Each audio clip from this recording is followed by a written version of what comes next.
hip internal rotations.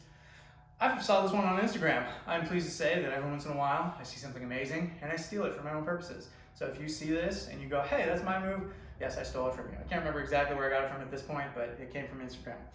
I love this one because of how simple it is to address something that is kind of difficult to address and gets underappreciated a lot, but sometimes people go off into the weeds and be like, oh, your hip internal rotation. This is a very simple way to just get in some baseline hip internal rotation and not make too big of a deal of it.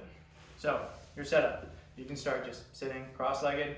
I go into this position here, so this is kind of like windshield wipery, seated 90-90 kind of thing. I'm trying to keep things relatively tight. I don't want to get too spread out for this. All I'm going to do is swivel my hands to that outside hip, and then boom. That's it. That's all I need to do. Now you may find, depending if you are very tight in internal rotation, that you're like, oh, I can't move my hip. Yeah, that means you need to work on this.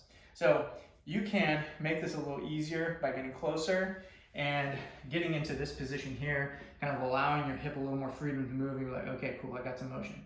As you get better and getting more upright, you can imagine that this is going to make, like I can't even move it as I get more upright. So this is going to be your kind of meet in the middle ground.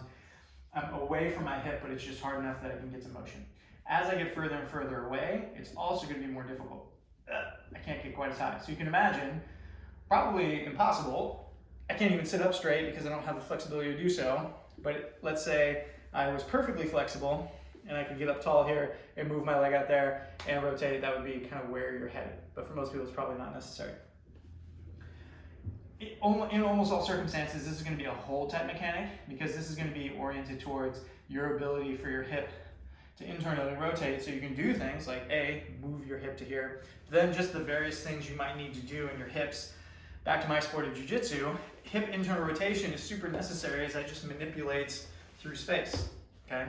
Your sport may vary. It's related to your squat a little bit. It's related to movement dynamics, being able to laterally move, all this kind of stuff.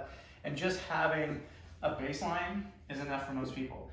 Where it becomes especially problematic is when people get to here and they go, I can't move this. It's like, well, you have an absence of hip internal rotation, so let's get you a little bit. You're gonna see this here as a, let's check the box, let's not focus too much time on it, let's make sure you have it, we can develop it a little bit. But in general, it's just so easy to get into and such a direct addressing of a thing that happens to be a problem for a lot of people that we're gonna do it.